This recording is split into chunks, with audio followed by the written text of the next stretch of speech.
Fatihah. Bismillahirrahmanirrahim. Alhamdulillahi rabbil alamin arrahmanir rahim maliki yaumiddin. Iyyaka na'budu wa iyyaka nasta'in ihdinas siratal mustaqim siratal ladzina an'amta 'alaihim ghairil maghdubi 'alaihim waladdallin. Shrah li sadri yassir. Bismillahirrahmanirrahim. Walaqad karramna bani Adam wa hamalnahum fil barri wal bahri wa razaqnahum minat thayyibat wa faddalnahum ala katsirin mimman khalaqna tafdila. Yauma nad'u kulla unasim bi imamihim faman utiya kitabahu biyaminihi faulaika yaqra'una kitabahum wala yuzlamuna fatila. Wa man kana fi hadhihi a'ma fahuwa fil akhirati a'ma wa adallu sabila. Walaqad karramna lan teman-teman mulyakna sapa ingsun Allah. Atau memberi kehormatan, memberi anugerah kehormatan. Faddalna tegese ngutamano ingsun Allah Bani Adama ing anak turune Nabi Adam. Tak kei kehormatan bil ilmi kelawan pengetahuan, kelawan ilmu, tai pengetahuan. Wanutki lan isane omongan dialek, wa'tidalil khalqi lan keseimbangane bentuk. Waktu dalil khalqilan keseimbangane kejadian atau bentuke wa ghairi dzalika lan saliyane mengkon-mengkono ilmu lan nutku. Wa min hulan iku setengah saking takrim bentuk kehormatane Bani Adam. Taharatuhum utawi sucine Bani Adam. Suci ba'dal mauti sause mati. Mboten dianggep bathang maksud. Wa hamalnahum fil barri. Wa hamalna lan muat sapa ingsun. Sehingga kei tumpangan sapa ingsun hum ing Bani Adam fil barri ing dalam daratan. Tak tumpakno alat dawabi ing atase pira-pira dabah, pira-pira kewan. Wal bahri lan numpang ning segara alas sufuri ing atase pira-pira kapal te prau. Wa razaqna lan maringi rezeki ingsun hum ing Bani Adam minat thayyibati saking pira-pira barang sing apik, sing positif, sing thayyib. Wa faddalna lan mutamakno ingsun hum ing Bani Adam ala kasirin ngalahno ning gone kelompok akeh mimman bayane saking apa wae kholakna kang nyiptakno sapa ingsun kalbaha ini ka pira-pira rumangkang pira-pira kewan wal wuhushi lan pira-pira kewan sing galak sing liar ingsun ngutamakno Bani Adam tafdilan kelawan utama tenan. Faman mongko teman tengene lafat man kholakna mimman kholakna iku bi makna mimma. Au ala babiha utawa ing atase babe man. Watas malulan mengku apa man al malaikata ing malaikat. Wal muradu te perkara kang den kersane iku tafdilul jinsi, iku ngutamakno jenise manusa. Ngalahno jenise malaikat, mboten berbanding individu mboten. Wala zamulan ora dadi konsekuensi, ora dadi keharus rotihi. Apa mulyane sebagian individune manusa. Idhum katu afdalul wa utama minal basari dibanding manusa ghairil anbiya kang ora nabi. Uskur ilinga sira Muhammad yaumanatu ing dalem dinane ngundang sapa ingsun kula unasin ing saben-saben manusa. Tak undang di imamihim kelawan imame pemimpine kula unasin. Nabiyihim tegese nabine kula unasin. Fayuqalu mongko den ucapno apa ngene ya ummata fulanin he ummate fulan.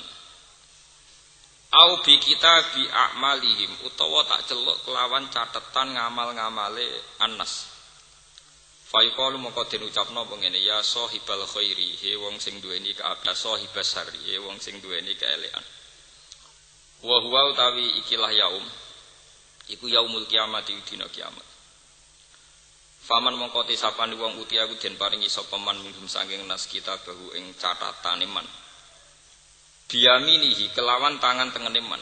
Wa hum teman ku asuada pira-pira sing bejo. Ulul basairi tur kang duweni pira-pira mata hati, duwe basira fid dunya ing dalam dunya. Faulai kamangko te mengkono-mengkono man iku yaqrauna iku maca sapa man kitabahum ing kitabe man.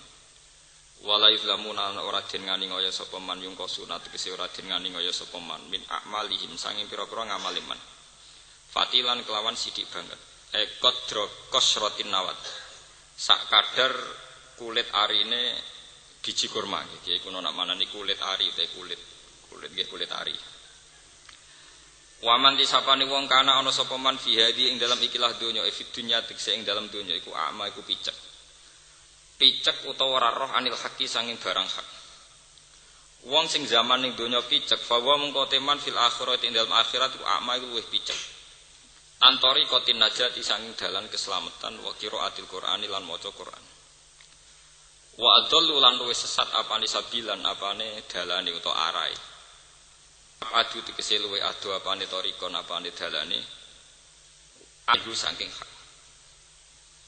Wa nazala fi saqifin wa qad sa'aluhu ayu harrima wadi wa alahu alai. Niki sak qodiyah niki kula terangno nggih. Bismillahirrahmanirrahim niki teng ayat walaqad karramna napa bani Adam. Walaqad karramna bani Adam. Ngendikane pangeran nani rujuke teng pangeran nggih. Niki kaidah punipun nggih. Nah niki rujuke teng Allah Subhanahu wa taala. Niki penting kula aturaken nggih. Nah rujuke Allah Subhanahu wa taala. Artinya makna kehormatan adalah makna menurut versinya Allah nggih. Karena istilahku mulyakno bani napa? Adam. Aku Allah mulyakno bani Adam. Sehingga niki sitok-sitok nggih ben sampean ngerti. Rukun isnad teng mriki sing sebagai musnad ilah Allah. Berarti mulyane bani Adam niku mulya sing cara Allah. Terus mulya cara Allah nu sepundi? Nggih mulya cara Allah nu napa? Sepundi. Karena ada kemuliaan menurut manusia, misalnya wong sugih, presiden, menteri, orang kaya. Juga ana mulya cara ukurane sinten Allah Subhanahu wa taala. Lah nani rujuke teng Allah. Ini kula terangaken. Ngendikane Allah taala Bani Adam itu tak mulyakno. Lan Bani Adam tak kei kesempatan iso memperdayakan nggih kendaraan baik yang darat maupun kendaraan apa laut. Dan mereka saya beri rezeki minat thayyibat, sesuatu yang positif. Misalnya bergizi baik, halal, terus punya dampak positif namanya apa? Thayyibat misalnya. Wa faddalnahum ala katsirin mimman khalaqna napa tafdila. Terus Bani Adam niku kemuliaane di atas rata-rata makhluk yang lain. Ayat ini menjadi ideologi besar dunia. Ini rungokno tenan nggih ben sampean ketemu pangeran selamat nggih. Iki pancen angel Mas ngaji niku niate kudu golek selamat ning Allah Subhanahu wa taala. Kula terangaken nggih. Niki kula tanggung jawab ning ngarepe Allah, ning ngarepe sampean ku gampang, ora ono. Ini tanggung jawab ning ngarepe pangeran. Mulyane Bani Adam itu berdasar hukum yang diperancang atau yang didesain atau yang ditentukan Allah. Bukan mulya dengan rancangan hukum yang diciptakan Allah manusia. Nah sampean tangkel, maksudnya sepundi Gus? Maksudnya ngeten. Kita hidup misalnya di zaman jahiliyah. Anak putri dari awal dianggap beban ekonomi sehingga punya tradisi nak di anak wedok dipendem urip-urip karena dianggap problem secara sosial, secara ekonomi. Di Cina karena ledakan penduduk sudah menjadi problem nasional, setiap kelahiran dianggap problem. Lagi lahir sudah dianggap berapa? Problem.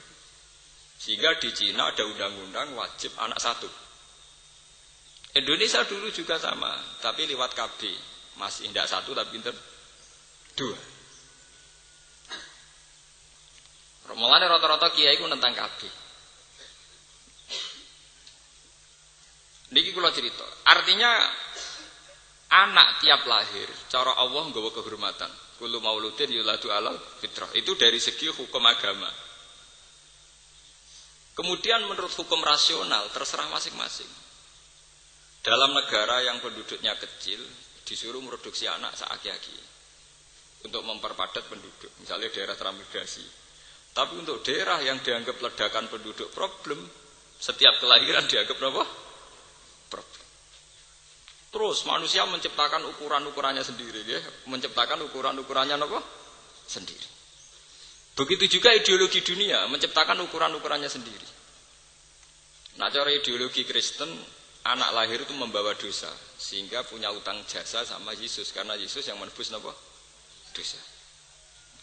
Tapi kalau kita ideologi Islam, buat anak gento, buat anak bajingan, lagi lahir perecet, tetap yuladu alal fitrah. Dia tetap anak yang apa? Suci. Niki sampean perhatikan. Nah, sejauh mana manusia itu masih melihat anak bayi ini sebagai aset agama atau aset ekonomi atau problem ekonomi atau aset sosial atau problem sosial. Ini mulane bener nggih, fasodaqallahul azim ketika Allah ngendikan kalla innahum ar-rabbihim yauma idzil lamahjubun. Pada akhirnya manusia itu nanti hijab. Kena hijab ngeten nggih. Contone niki pentingnya ngaji ngawak kula. Misale kula nu seneng Quran. Seneng maca tasbih, seneng ngaji, seneng mulang. Sehingga duwe anak pertama itu seneng. Aku mesti mati. Nak mati kudu ana sing terusno agama. Anak-anakku lanang iso terusno agama. Senenge ra karuan, yo bandingane agama. Iki pentingnya cuci otak. Paham nggih? Nak wong kedonyan ki ngoten. Duwe seleb, duwe gudang, duwe sawah, duwe tuwegal. Jebule ora duwe anak utawa anak wedok-wedok. Ngenakno mantuku.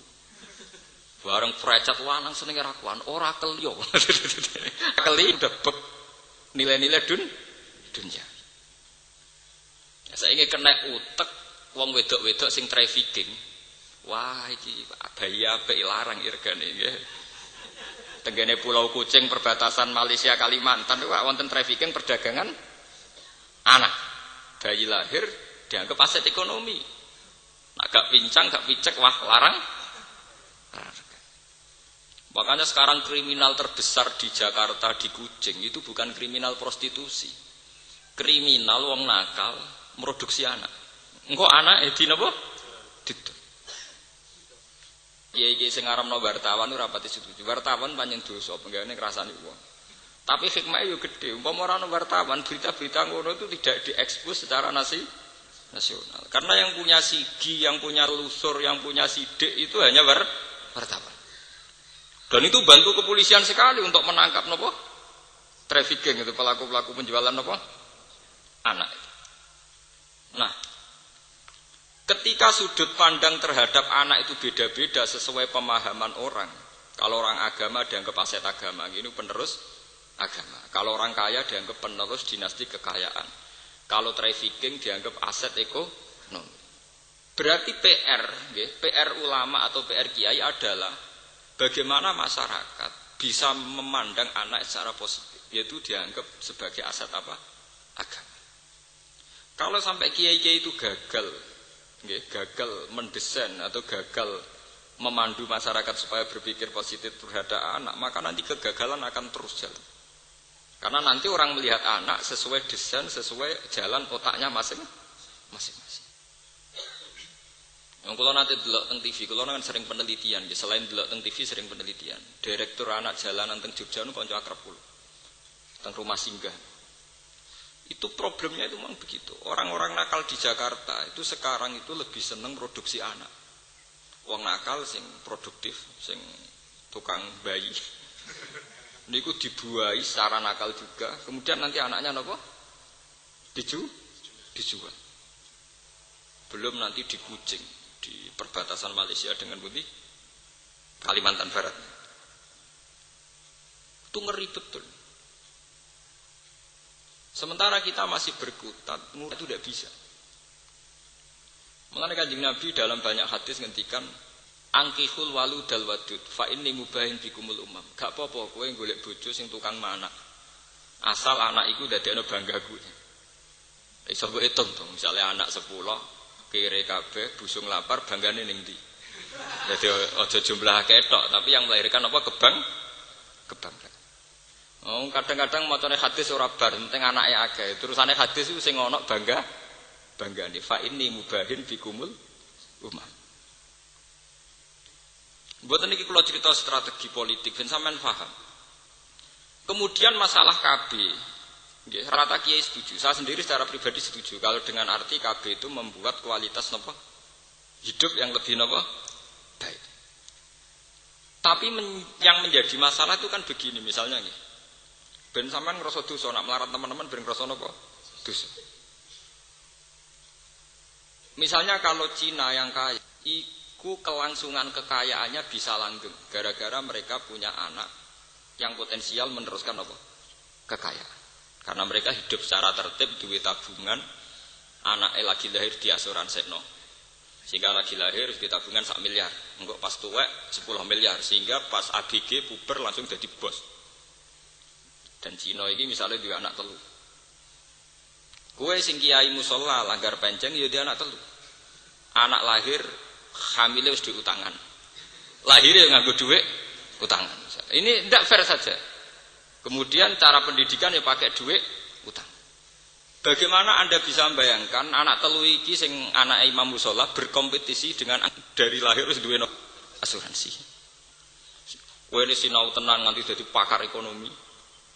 Anak yang ini kan bisa saja karena radhi duit. Kan milih jalan pintas dukun. Bagaimana Anda bisa berharap kompetisi ini seimbang? Paham ya? Kompetisi ini apa? Seimbang. Lho kula ngomong mboten nuruti nafsu mboten. Ini masalah kita, masalah sosial kita. Sehingga kalau kita sudah berani jadi kiai harus berani membentuk zuriatan thayyibah. Zuriatan thayyibah itu dimulai dari strategi yang rasional, yang masuk akal. Sebab itu agama mewajibkan orang itu punya tirkah. Lan iki perlu dingerteni santri-santri. Saake Quran, aku ora ndek warisan saake napa? Quran. Quran wis kangelan nerangno detail carane bagi tirkah. Yusikum wa fi auladikum lidzakari mislu hadzil unsayain fa in kunna nisaan fawqasnataini falahunna sulusa ma tarak wa in karat wahidatan falahan nisf wa li abawaihi likulli wahidin minhum as-sudus mimma taraka in kana lahu warat. Pokoke Quran bakas warisan nganti bulet. Tirkah ngene lho, Jong. Nah anak wedok sitok untuk separuh. Nah anak luwih sakmene untuk 2/3. Diwarai carane buabi jebule dibagi ra ono. Paham ya? Saake Qur'ane napa mboten sakit. Paling melanggar iki malah santri. Ngaji ning pondok ngaji faraid, tapi ra iso dipraktekno wong ra ono sing dibagi. Lah lha opo direwangi ana gawe aslul masalah, ana raut, ana aul, ana dawil fu, ana sulus bak. Jebule gledek ra ono sing dibagi. Sebab itu ayat di surat Nisa itu nanti diteruskan, termasuk ada aturan umum dari Quran, wal yakhshal ladzina law taraku min khalfihim dzurriyyatan di'afan khafu 'alaihim falyattaqullaha wal yaqulu qawlan sadida. Hendaknya orang-orang yang beriman itu berpikir ke depan, bagaimana jangan sampai punya anak turunan sing di'afan yang lemah. Bagaimana Anda bisa ngurus agama sementara sing anake Cina duwe asuransi tabungan, sing anak telu ora jelas jaminane. Mitoni duwe utangan, kelahiran nganggo duwe utangan. Lho tekan beranjak puber dititipno wong.